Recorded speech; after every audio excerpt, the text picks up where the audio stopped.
All right. Gotta love technology. A little troubleshooting, and I believe I made it work.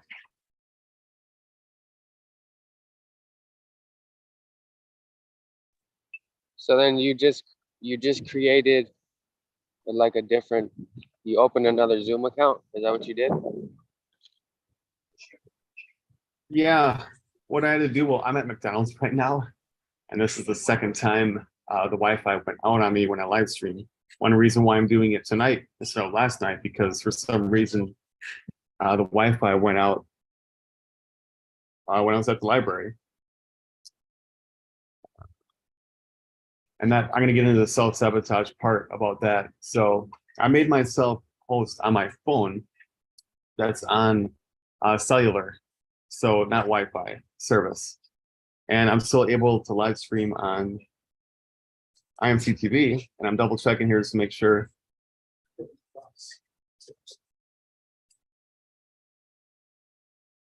Yep. Two Tonys make a right. Tony squared. All right. Now I'm going to share. I'm going to invite some people. So since we're live on YouTube, if you'd have anything you'd like to share, Kenny.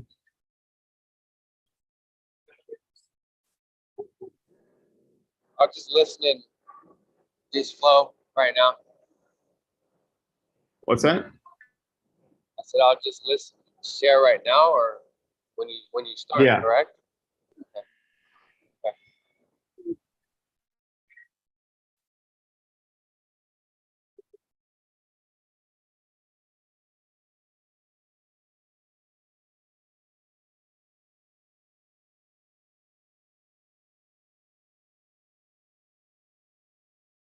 Go for it, Kenny.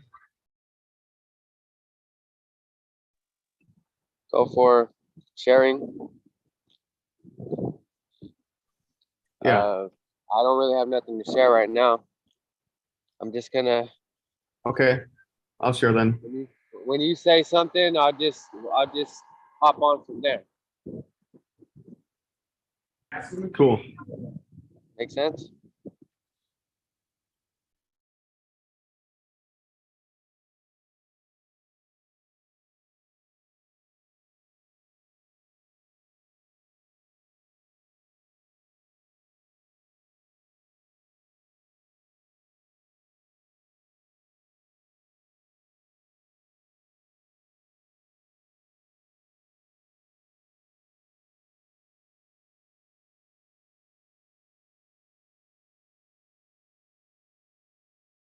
All right, just so there's no dead air.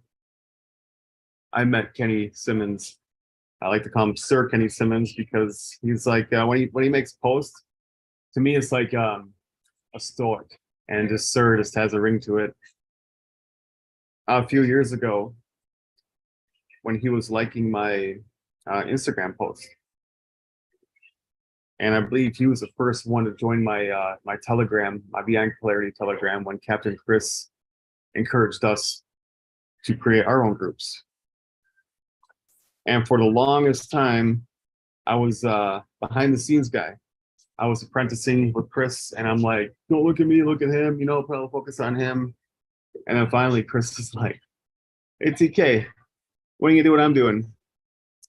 And it took a lot of willpower, overcoming a lot of negative setback beliefs. And I just reached a point where it's like, enough is enough, you know, let's do it.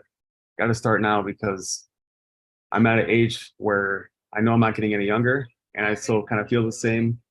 So I'm doing it now so my future self can thank me and benefit from it. And also inspire and encourage others to do the same, and help those who are going through something similar or perhaps something a lot worse. And I've learned that when you help someone, like, you think you have it bad, and you help someone with what they're going through, and you kind of see that, like, that hopeful look in their eyes, or the aha moment, it just does something. It makes you want to keep doing it. makes you want to keep showing up. Brother, I have a question. So when you say, Sure. just for the viewers, from TK's perspective, what would be like a setback? Okay, well, since we're talking about transmutation, negative and energy, and we all, you know, go through addictions, whatever that is. Some of you may not even know you have one or be in denial. With me, one of them was drinking, and this has been like a 20-year struggle for me. And there was quite a few times I remember specifically, even like in my early 20s, I felt like I was having a mild heart attack when I drank too much Red Bull vodka. I was just kind of like, what am I doing, you know? And then other times where I would get into a fight or a close call driving, I would take a month off. And I'd go out with my so-called, drinking buddies, and they'd point to me, what are you doing? You know, it's like, well, hey, you got a responsible driver tonight. We'd even play games where it was like LDD, least drunk driver. So whoever was like the least drunk, oh my God. And fast forward to crossroads in my life, October 2018, when I moved back up to Wisconsin right before the winter from Florida. I'm following AZD, and he's starting to share some things that resonate with me. And not drinking as much as I used to, but during the cold winter, especially when it's too cold to go out, sometimes I just sit in and have some drinks. And now I'm staying at my dad's right now. He's beating cancer, and I'm like one of the only people he can count on. Sometimes he'll keep liquor in his cabinet and he'll offer me a drink. Okay, I'll have one with your dad. But then just that one started. I believe Jeffrey Combs said, "One's too many, and 1,000's not enough." So just that one, I'm having a few more. Oh, I'm home. I'm safe. You know, I don't do it all the time.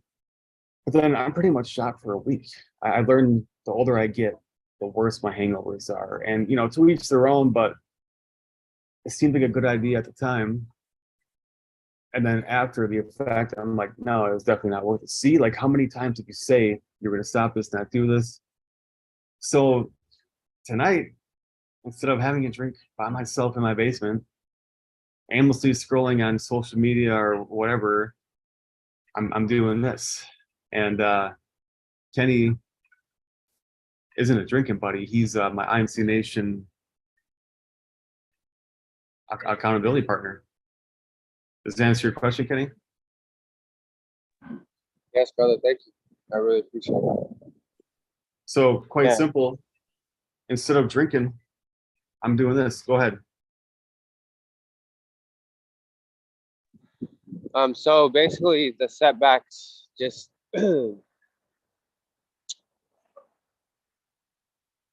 is it more just like the external or both? Like the internal too, correct? Like the vibe that you're within yourself, and then also the external as of drinking. Well, disclaimer is we're gonna say bad words, we're gonna cuss, we're gonna say talk about quote unquote addiction, alcohol usage, chaotic behavior. So if And no a one quick to piggyback off of that, what I say before my private Zooms pass is that whatever is shared here stays here. And if you share a personal story without our consent, you will be fined $10,000. Now, we're not going to share personal stories because this is open to the public.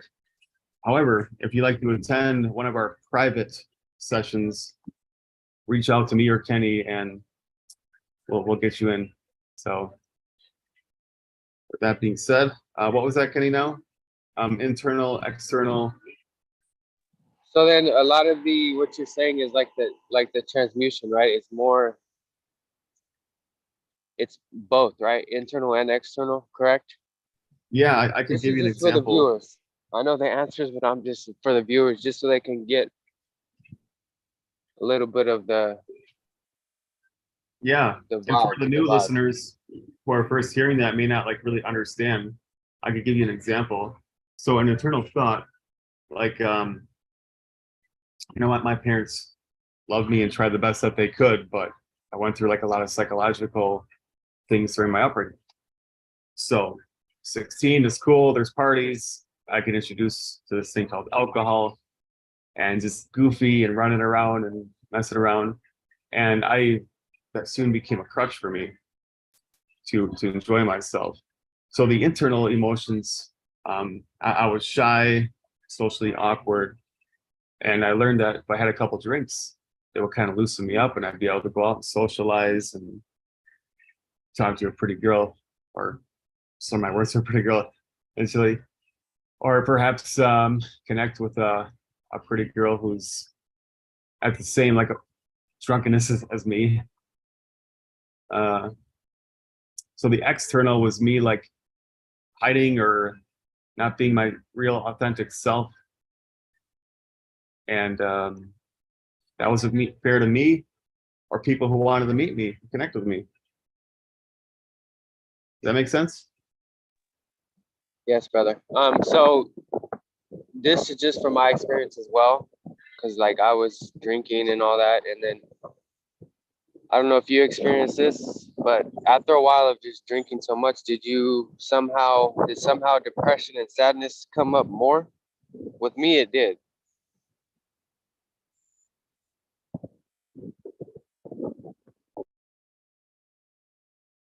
Say that one more time, Kenny.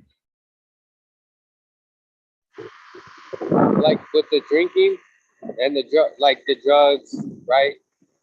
After me doing this for so long, I somehow felt out of place, and then I started to get more like sad and more. I felt more depression. So um, that's when I figured out like, wow, like this is no longer for me. So when you, after like years of drinking and whatever you're doing, like did that start causing more depression and more sadness? Oh, 100%. I remember I first noticed it in my early 20s when some of my like considered best friends at the time seemed like they're doing well in their life, going to school, moving on a state, getting good jobs. And here I am, just got back from active duty, working with my dad, who is a drywaller, which is a good trade, good job to know, but it just wasn't for me. I wasn't passionate about it. So to escape, I'd get really drunk on the weekends. And then friends I met, so-called friends I met around here, connected with, would drink too.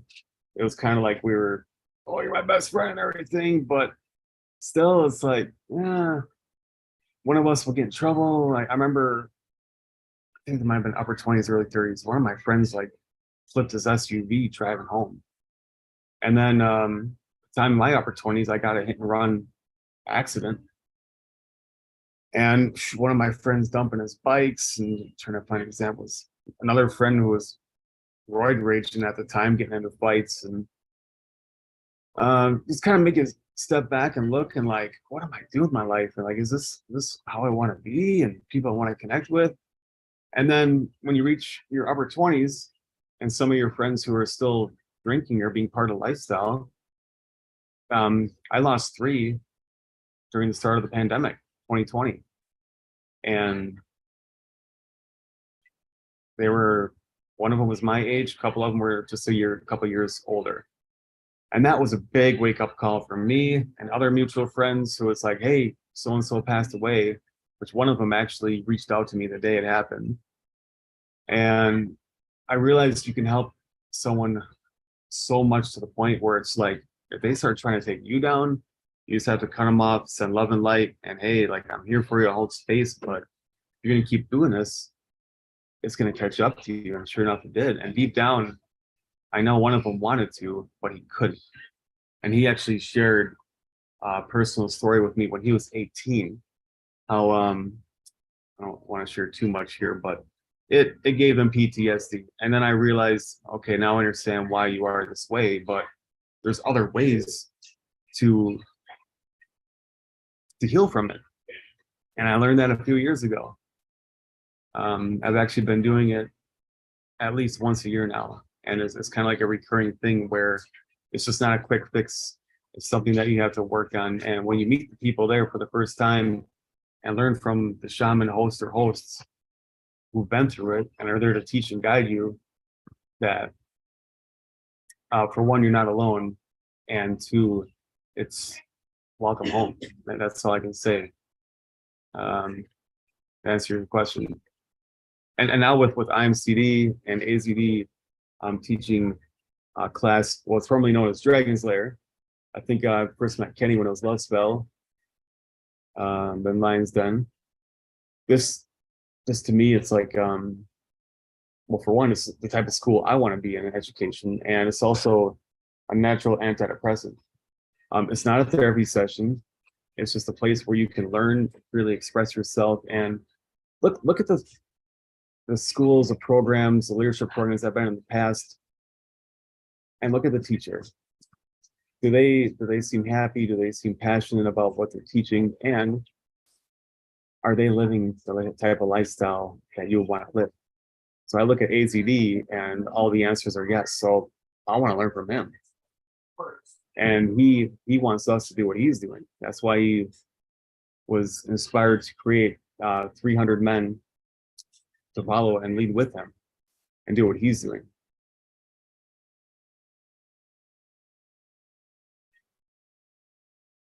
And I hope it inspired you, Kenny, to do the same. Yeah. Of course. Honestly, like sometimes I just really don't know what to say, so I'm just like, eh. But then I kind of No, it's all good. But then I question, like, who's saying that I don't know what to say? You know what I mean? It's that little, it's that program thought that always seems to pop up at the wrong time. So now I'm learning understanding. I'm understanding like this to transmute it to something else, you know? Just change the words and everything else changes right in front of me. So that's what I'm learning and understanding. Like when we did the one earlier, like I just, like, what do I talk about? What do I say? Blah, blah, blah. Because I don't like write things down. I just like to just talk freely from the heart, you know? So maybe some things are not meant to be said until they're ready to be said. Maybe silence is just what should be right now, you know? That's what I'm understanding now. I don't always need to say something all the time, because sometimes when we say things, or when I say things, it's from the ignorant perspective of the program of growing up. So silence is what I'm practicing now, silencing the internal world and just silencing the stupidity within you. So, or even expressing like the because I notice sometimes when I'm silent, or I don't even know if you go through this, Tony, like when you're silent, you want to say something, but you feel like you won't say it correctly. Am I right or wrong? Oh, so true. Too many times. That's why I stopped speaking and sharing myself, because it got so bad where the reaction from others, especially women I meet out, I was just like, okay, I'm just gonna stop talking. And I did. And then I tried the lone wolf thing, and I just reached one of the lowest parts of my life where it's like, this isn't getting any better. The NFL club, no friends left, no funds left, and not for long. And then sure enough, some things that AZD was sharing on his, I believe it was Sunday service, and sometimes you go live on Instagram. It's like you need a community, you need a network of men. One reason why his lives are, or his Zooms are no women and men 18 plus, is because you can only share certain things when there's men around and not kids around. And boy, did I learn that when I was doing the landmark forum, the leadership class. There'd be women around. Some of the leaders are really good, and others, it's like, you're not living the type of lifestyle that I'd want to live. And I still want to be a part of community, just not that one. Especially when the last seminar I attended during when things were going on in 2020, we had to wear something on our face that I did not want to wear, and I had a hard time breathing. And I was just like, something just doesn't sit right.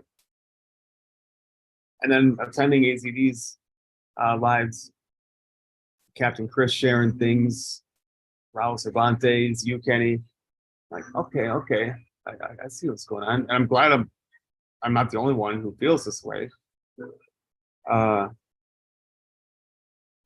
my upbringing, I kind of had like a little bit of a stuttering problem, but I had like this meek voice because I was always reserved and holding myself back, and I didn't think people wanted to listen to me or hear what I had to say. One thing is, like, I say I've been through 3 divorces, but never married. Well, my mom's been through 3 divorces, and 1 divorce can affect a child. 3, that's where the psychological stuff comes in. And my mom, she tried her best, and she wanted to settle down with a man who perhaps thought he wanted to settle down and have kids. But then once all was said and done, and he had to be a father and no longer a kid, and he had to give up some things, get up and run. And then you got this single mother trying her best, working a job she's not really passionate about. And I give a shout out to all the single mothers or fathers out there who are doing the best that they can, who stay in their child's life. And the ones who notice that they cannot stay in their child's life, gives them up for adoption, or puts them in a better situation than they're currently in. And the ones who thought that they wanted to settle down and have kids and were pressured by their friends, family, and society, and just like never like, no, something doesn't feel right. And I got a vasectomy right before the pandemic. Now I feel like I can plant my seed. My girl always laughs when I say that, in others, and support those families who are not as fortunate as me. Quick story, I went out with my squadron, Air Force, National Guard, to El Salvador. We built a few schoolhouses there, and just adding ceiling fans, and I think insulation was a big upgrade for them. Well, when some of the kids came out to see our work, this little boy was pointing at the black band that was holding my glasses up, because I wear them when I work, because sweat and everything. Well, he had glasses too, and I understand a word he was saying, speaking Spanish. So I took the band of my black glasses off and put it on his. And I actually got a picture of him on my Facebook profile, and play a little soccer with him too. And I'm like, hell yeah, I want to do more of this. Like, you want to have kids and everything, more power to you. Do it because you want to do it. But me, I want to do this, be free. Like some of my friends who have kids, they can't move because they want to stay where their kids are at. And another quick story, one of my friends slash mentors, baby's mom, I had 3 of the same kids with the same woman, ended up moving, having to move because she got in trouble with her job. So he had to move like 4 hours north. He had to pretty much sell everything. He had a beautiful home in Madison and moved up there because he wanted to be by his kids. That is dedication. Another friend having a hard time visiting his son, fighting with his girl's like boyfriend, and a couple other friends too who are not in their kids' lives. And I'm like, I don't want to put me, my girl, or our child through that. It's not fair. So that would be another topic I could discuss in the future. Thank you, Kenny, for that. Actually, that gave me a really good idea. Yeah, why it's okay to not have kids or get a vasectomy, because I almost had a close call in 2015, and I'm like, no way, not happening. So that was a big wake up call for me.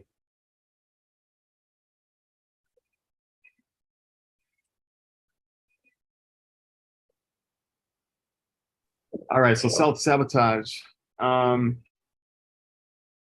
So growing up, and going through those divorces and being in like a school setting, a small parochial school in a small cow town of like 4,000 people.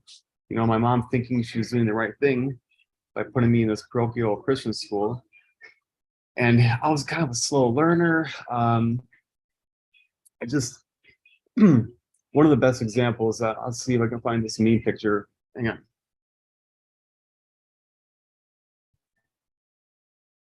It's a picture of these animals by a tree. And the teacher's a kangaroo, the teacher's a monkey, and the students, one's a kangaroo, one's a rhinoceros, one's a giraffe, one's a tiger, and one is an elephant. And the teacher monkey points at the tree and tells the students, all right, everyone, climb this tree. So in school, it's I thought it was designed where like it should work for everyone. And since I'm kind of a slow learner, I have a hard time focusing. And I've noticed when there's people around, like certain energies and stuff, it kind of distracts me. That's one reason why I finally earned my degree online. Even though I soon learned I didn't need one, but I was able to earn one because you could attend online. So there wasn't anyone around me. I could be comfortable. If I wanted to have the teacher repeat what they said, all I had to do is hit the pause button and go back. So that's my kind of learning. So growing up in that setting, there's, even though it's a Christian parochial school, some of the leaders there aren't who they think you are. One of the pastors, what is a drunk and beat his wife, cheated on his wife. One of the teachers, well, two different grades were married to each other, and the man was actually having an affair with another woman there, and just covering things up and gossip. One of the pastor's sister got caught stealing from the church, and I guess all they did was like pray for her and give her a slap on the wrist, like she didn't have to pay it back. So I'm like, and that's why some churches, like people, they'll go to different beliefs or religions because the representatives of the church are making them go against the religion. So like those so-called Jehovah's Witnesses or Jesus freaks are like pushing their religion on people, give people like me a bad rap because I'm like, you want to believe in what you want to believe in, great. This is what I believe in. This is what helps for me. Like I believe everyone should reach out and believe in a higher power, whether it's God, whatever you believe in, a higher power within yourself. And where was I going with that? So me doing this live, putting myself out there, this is like 10 years in the making. Okay, 1 second.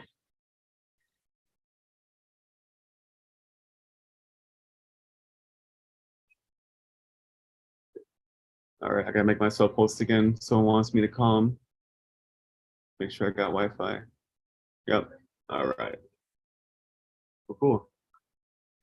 So there was a time where my mid-20s, I was looking into getting into entrepreneurial, and I was really big into motivation and self-help. And The Secret documentary, actually, by Rhonda Byrne, helped me with that. I was 26. One of my friends / business partners, Troy, he was going through, so he was pretty much doing a lot of things that I wanted to do. And I was going through some tough times. I reached out to him and he had me watch The Secret. Hey, I just called you. You find your phone? Oh, okay. I have to get back on my Zoom here, but is your phone connected to your watch where you can find it? Okay.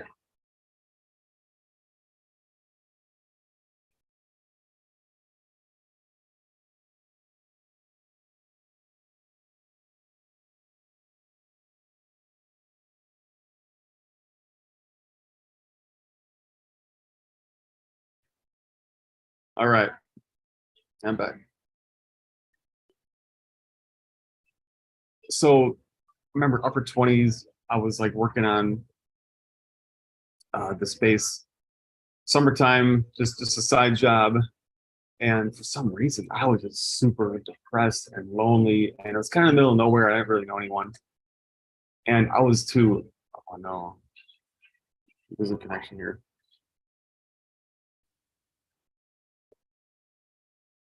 Okay, that's 1, 2, 1, 2, 3. Okay, I'm gonna switch hosts here before I lose it.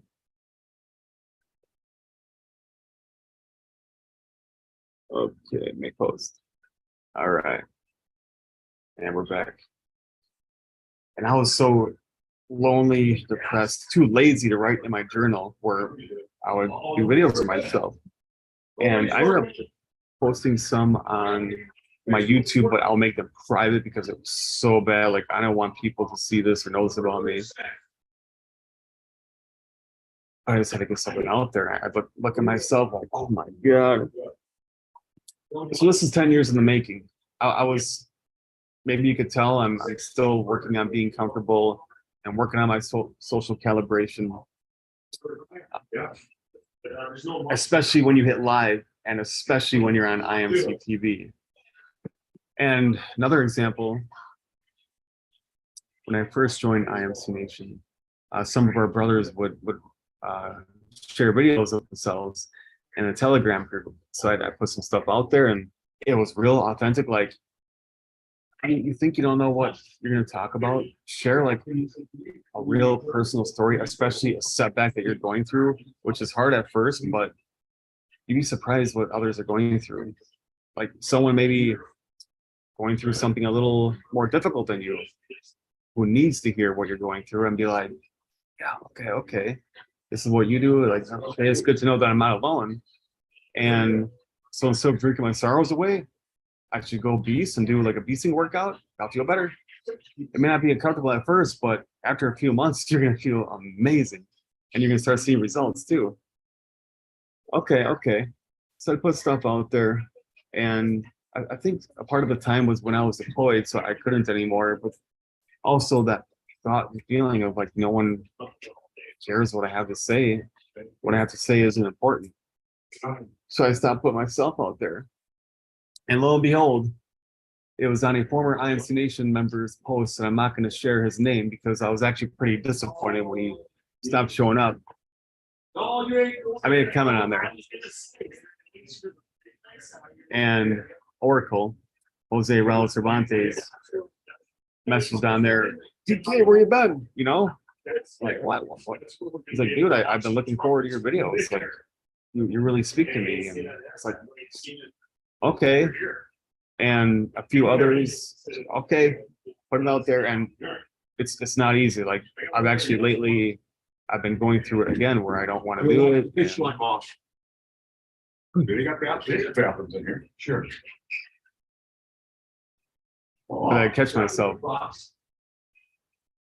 And it's like, oh, no, I know what's going on here. And you transmute that, like, oh, yeah, watch this negative thought, feeling, and you transmute it to something positive. And another example, when I was staffing for the Landmark Forum, Introduction Leadership Program, 7.5 months, designed to make you want to quit.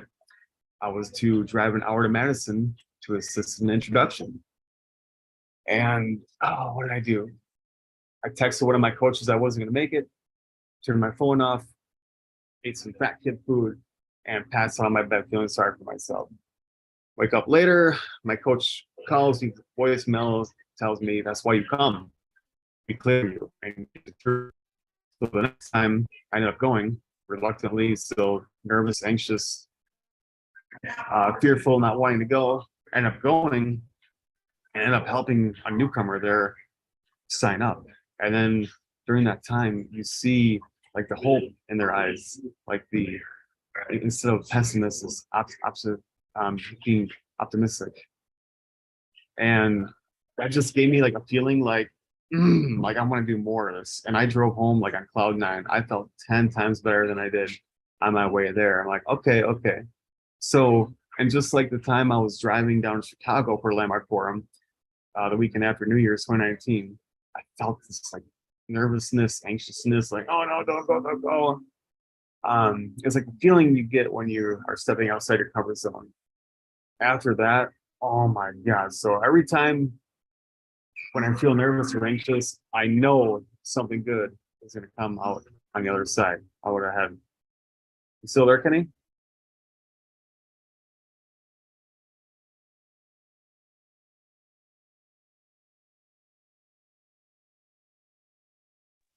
Yes, brother. I'm still here. All right, cool. Just making sure I still got connection. All right.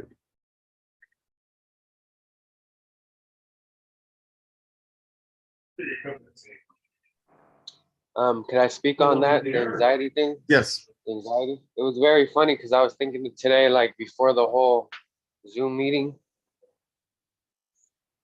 I was thinking, wow, like maybe anxiety is, like you said, something it's something good's gonna happen, not bad. Why does anxiety always have to be a bad thing? Why can't it be a good thing? So that's just a thought that came to me when you said that. So I'm just sharing it. And I think you're frozen, right? Are you frozen? Yeah, you're frozen.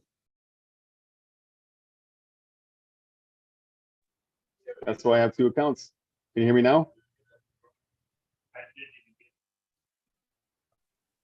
Yes. Can you still hear me, Kenny? All right. Yes, sir. And that's where the transmutation comes in. That's where I was learning. This is beyond clarity, but Kenny helped me create 4 pillars of power, where you learn how to transmute negative energy into positive. So another quick story, I learned this through one of my friends who turned into a life coach. He was having a hard time when he moved overseas and was coaching with professionals, people who he followed, and there was like 2 weeks where he was going through so much pain. So he ended up like tuning in nature.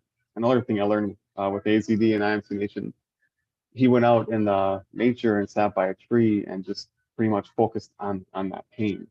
So think about like a negative thought that comes up that really sets you back. Like during my session with him, that was actually online, I was crying and shaking, and it was difficult at first. It actually took a while for me to get in there, but once I was in there, I was crying and shaking for about 10 minutes.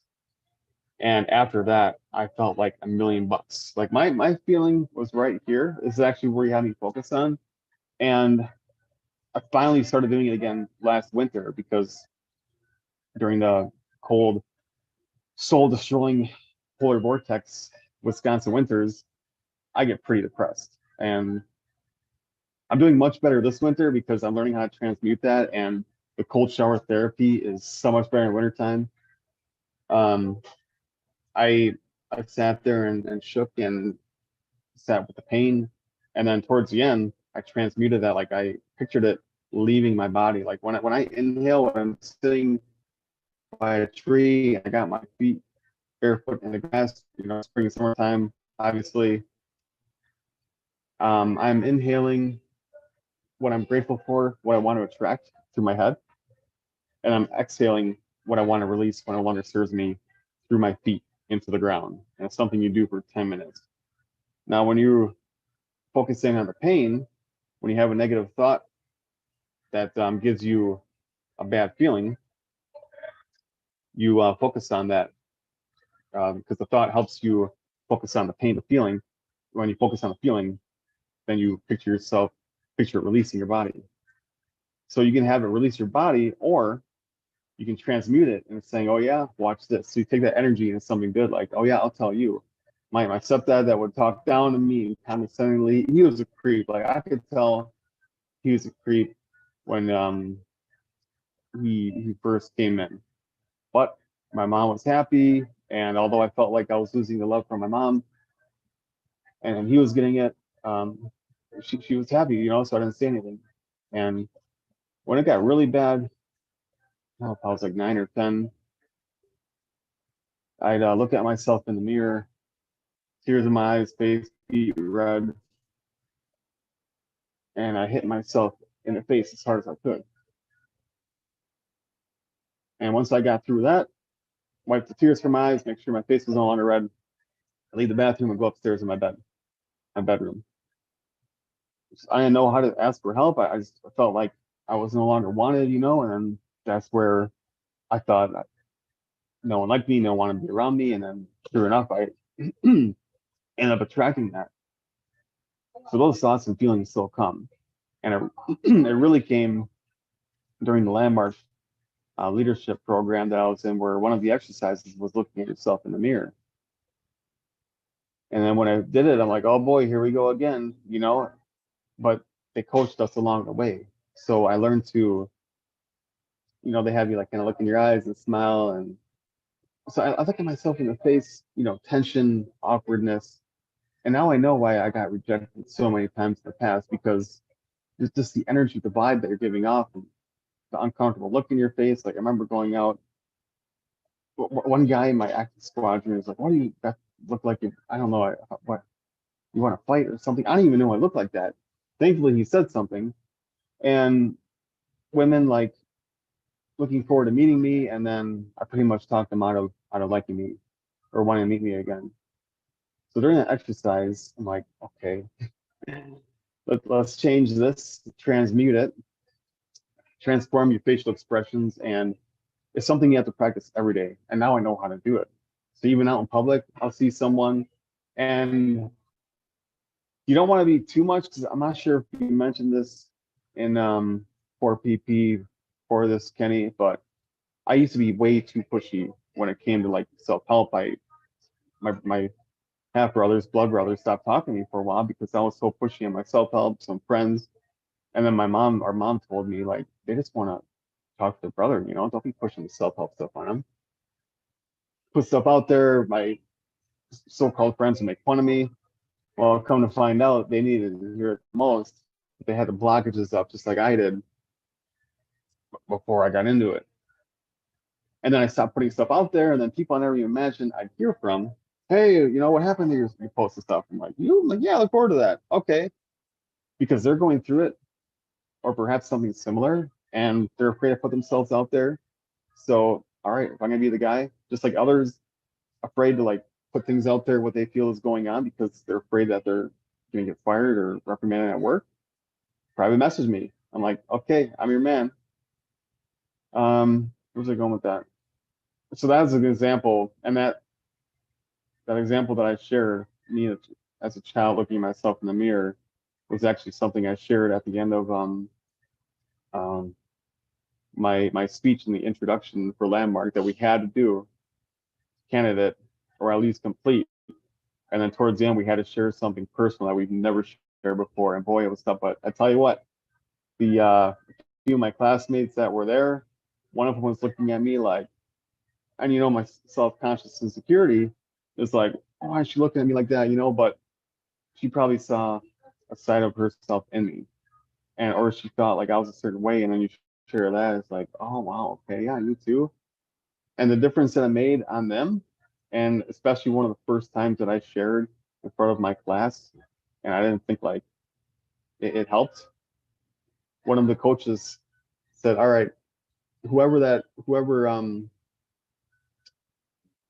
helped, raise your hand. And the entire class raised their hand. I'm like, all right, all right. And at first I'm like, no, because if people will compliment me or I get something good and I go into self-sabotage or self-destructive mode, I end up like saying something myself or eventually doing something to lose it, because that's what I'm used to, you know?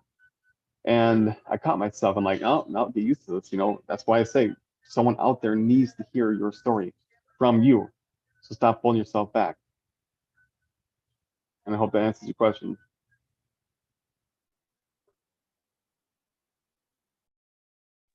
Yeah, brother, thank you. You're welcome. I got a few minutes here before I gotta close it out. Focusing on the self-sabotage, I also call self-destructive. It was just reaching a point where I was just like, enough is enough, you know? It's why join IMC Nation? I wasn't getting any younger, and I was picturing myself older, like, man, like, I still kind of have the same feelings, like I kind of like feel the same goals and aspirations and the things I was doing. Like eventually when I reached a point where I was like, oh, I'm doing this to myself. I'm preventing myself, I'm stopping myself from being who I want to be. And one thing that AZD'z said during one of his Instagram lives before I joined was, well, for one, you're spending your money on dumber stuff, because he shared how some woman like thanked him, oh, thank you so much, for what you do. And he's like, don't thank me, pay me. And people are like, oh, you're being arrogant and inconsiderate and stuff. It's like, well, okay, thinking is great, but it's like he wants us to do what he's doing. And he called them freeloaders. And he's like, you're spending your money on dumber stuff. And what was another thing? Like if you don't have $97 a month to invest in yourself, God love you, good luck. And that's where I was at because I actually hesitated before I invested in Jay Grudev, Captain Chris, Yoga Bliss Chris at the time, which is the best marketer ever. He generated, I believe, $2 million for IMC Nation in a year. And he actually has some programs out there where you can learn from him. And he saw I was commenting on some of liking and commenting on some of AZD'z posts. So he would reach out to me and what do you think of this and everything? And it took him several times to follow up. And one breaking point was because I want to attend I like the live, something about like a live lecture, just the energy and you're right there. Recordings are great, but something about being on a live. I want to make sure that part of my investment I could attend the lives. Yes, okay. And another thing, quick, I had my camera off, and I turned it on. This is before AZD made it mandatory, and I'll tell you why in a minute. Sometimes I turn it on, and then he call on me. I'm like, what? And I remember one of the OGs who's no longer in, unfortunately. I'm not gonna mention his name either, because I don't know if he's picking on me or what. So I stopped, put myself out there. One time where I thought I was either gonna get kicked out, because he said like he thought I was either gonna quit or get kicked out. He ended up like comparing me to my favorite superhero, Spider-Man, Tobey Maguire, Spider-Man, Peter Parker. He called me Tony Parker. And I was just kind of like, how did he know what my favorite superhero was? And he used that example. But I was so depressed and I had such a blockage up where it was like, I wasn't appreciating, I'm getting chills right now. I mean, he's writing something. I wasn't appreciating what he was doing for me. And he could tell. And it was like, I don't know if he took it disrespect for that or what, or after class, he's like, this guy's gonna kill himself. So he had Demigod reach out to me. He called me and he's like, hey, just want to make sure you're all right, and kind of indirectly let me know, like, I don't think you're gonna be around that much longer if you keep acting like this. So I got my stuff together, kept showing up, and it wasn't easy, easy. And too many times I was slipping off. I wanted to quit. I'll never forget going to my first live beast camp, May, after my deployment to Kuwait. It took Chris a few times of reminding me why I should go out there. And when I was actually backing out, he's kind of like comparing it to mama bird pushing baby bird out of the nest. Sometimes you just need a little nudge. Okay, I trust you. I'm coming out, and I did. And oh my gosh, like a recording is like a 10. Participating in an online live is 100. Going live in person, 1,000. And the thing is that you need to, it's called integration, before and after. You need to continue what you learn when you go home. Another reason why it's important to start a base or start at an IMC Nation base before you start your own. It's actually a must. I'm out here, Wisconsin, staying with my dad. I'm pretty much the only person he has to count on, which is another wake-up call for me, because when he was in so much pain where he couldn't even get up, he was crawling around on the dirty floor, I saw this look in his eyes of like hopelessness, fear, pain, regret. And to me, it was like a wake-up call. It was God showing me like, this is what's going to happen to you if you don't get in a good community and you stop taking care of yourself. So I needed to see that, and I'm still out here longer than I wanted to be, but I'm pretty much all he has to depend on right now. And unless I'm earning enough where I can move out to a base and hire a hot young caretaker who's passionate about her job, or 3, who can watch over him, and I know he's in good hands, literally, then I can do that. But right now I'm here and I'm making it work. I helped create a tribe called Red Blooded Music Collective, where I brought two powerful men together who have the same like views and beliefs and are in the music scene. And now we've been doing shows for the last year and a half, actually, 10 shows and 2 festivals. And I wouldn't have done that had I not done what AZD and Captain Chris told me to do. And that was go to beach camps, attend a few VIP parties, and he's like, start your own tribe wherever you're at. And I was so overwhelmed when I went out there. I was like, what am I getting myself into? And that's where I go into self-sabotage, self-destructive mode. And no, it's no more of that. You just reach a point where it's like, done, enough is enough. And you transmute that negative thought feeling into positive.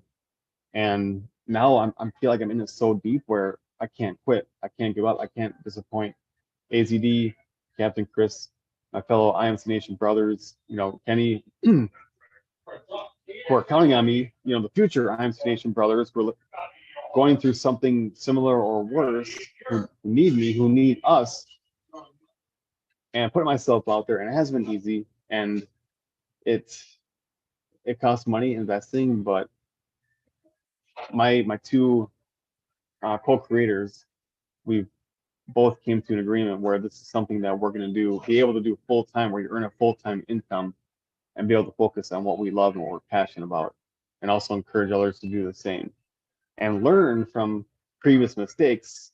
One of the co-creators got screwed over not once but twice at a festival I was able to play at. I came out back from my deployment. Same month, I actually went to my first beach camp. And I'm like, you know what? I'm sick of this. Like, enough is enough. I'm sick of seeing good people getting taken advantage of, because it's happened to me. I'm bringing these people together, and we're gonna do it right. And although one of them was like, oh, handshake agreement, I'm like, no, put it in a contract, mutual agreement. And we had to tweak it a couple times with the venue owner for the show that we did it at. But from what was gonna be one show for fun, turned into 8. And I never imagined it coming that way, and it wasn't easy. And again, I wanted to quit after the 3rd or 4th show just because it takes a lot of work. But we're earning enough money where everyone will get paid. And my fellow co-creators, one that specializes in lights and the other sound, was able to invest that money into more equipment. And then we ended up doing a festival. And although I haven't been attending some advanced peace camps lately, and I do feel I am behind, I still feel like I'm on the right path. And I'm eventually going to be able to invest in both. So,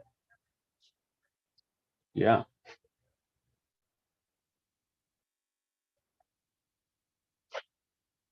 Anything else, Kenny? No, thank you, brother, for sharing. I appreciate your time. All right, appreciate you, brother. And Kenny is one reason why I keep showing up, because too many times I didn't want to do my Beyond Clarity live Zooms on Sundays, and then I just do it, put it out there. Kenny would jump on, and he'd be asking me questions, and sometimes we'd be on there for like a half hour. I mean, like, for what was gonna be a half hour, turned into 2 hours. I'm like, okay, there's something there. And then I feel myself being tired. So when you catch yourself, put yourself out there sharing, perhaps stepping outside your comfort zone, sharing personal stories that will benefit others. When you catch yourself feeling tired, like the feeling of tiredness there, you sever yourself from the feeling, that's when it's time to stop. So thank you for your time, and you're welcome. I'm gonna stop it now and be real. Like, for too many times, I would put up a front and I was fake, and I pushed it so far where I'd end up like saying something incongruent. And then one thing that helped was AZD, Captain Chris, their lives. Sometimes they'd just be honest in the beginning what was going on with them, or they would like something would come up and they'd forget what they were saying, and what's called the brain fart, or I lose my complete train of thought. I'm like, oh, you're dumb again, this is why you can't do it and stuff. I just realized it's a natural thing. And most people, like, I didn't like the way I looked or sound, and I had a hard time watching my previous videos. But you do it for homework, critique yourself. And come to find out, most people don't really care for the way they look or sound, but you got to start because, like I said before, someone out there needs to hear your story from you. So even before, I was nervous and anxious, and what was supposed to be Transmute Self Sabotage and Self Love Part 1 last Friday, I had such a pounding headache where it made me sick. I got myself so worked up where that's where I feel like the toxicity came in of the pounding headache, and I almost didn't do it. And what do you know? My girl messaged me, "Hey, you coming over to the live stream?" Yes, yes, yes. And I'm thinking about times in the past where I overcame even more challenging situations, like Air Force BMT. One week, I was like, I think it was fourth or fifth week, light level pneumonia and strep. And the doctor even said, like, you could watch back for a week or two or whatever and get better, or you can just push through. And I pushed through. And I remember one time, like, I temporarily fell asleep standing up. It was but I persevered. I got through it. And I realized how many reserves I have in my tank. Not just a second wind, but you'd be surprised how many reserves. You know how to clear yourself. I used to have to take naps in the past, like so many attempts going to school, or even like being mentally drained after school because I didn't realize being out in a social environment made me tired, drained my energy, thinking I had to take like few-hour naps. And I learned about meditation and properly doing that. If you want to learn anything more, reach out to me. If you want a one-on-one session with me, reach out to me. And then just finding that reset, just like 20-minute meditation, 10-minute deep breathing, and it's something you have to practice every day. But then once it comes, you're ready. Another quick example, when I was serving in a 3-week project on my second temporary deployment in Israel, for some reason, when I travel and I like go overseas or I put myself in a situation where I'm kind of like nervous and anxious before I go, it brings out things that happened to me in the past, like things I never imagined. And it also eventually comes to when you're older, but it's blockages that were put up that for some reason, that's another thing I can get into when something I learned that possibly happened to me when I was a child. It comes up later. Anyways, the negative thought came up to me when I was walking. I'll never forget. I was in a uniform in the dark, walking up to the common area to do some work, personal work. The negative thought came to mind. Oh God, here we go again. But I learned about transmutation, and I stopped walking, and I pictured that thought just releasing my body. So right when the thought came, I just pushed it down out of my body and out of my feet into the ground. And what do you know? Just like that. And I felt so much better after. But I wouldn't have been able to do that right away had I not been practicing that every day for months. So it's something you have to practice every day. And you may not see results right away. And it may be comfortable at first, but I tell you what, the benefits are so worth it in the long run. And if you like guidance on that, feel free to reach out to me. I give everyone a free 20-minute phone call to see where we're at. And this goes for everyone too, especially you, Kenny. And if you don't feel like I'd be a good fit for you or you'd benefit, then I wish you the best. But after that, it does cost money because, you can't put a price on everything, but your time is precious and valuable. And I've seen too many people, too many times, people getting used. And my clarity coach, shout out to Michaela, who inspired me to do this. When she'd have someone come to her for like, a free one-on-one session to see where they're at, they come for a second free one-on-one. And she would say, if you feel like you didn't get anything for the first one, then I wish you the best, or I could direct you to someone else. But this does cost money. And that money that you earn, you can invest more into yourself, your product, your passion. I give half of what I earn to AZD if I met them in IMC Nation, because I wouldn't have met anyone here, especially Kenny, had it not been through AZD'z IMC Nation. So it's only fair. So yeah, feel free to reach out to me. If not, I'm gonna reclaim here, host on my computer, and then close out on YouTube. So with that being said, show up for yourself, show up for others, keep showing up.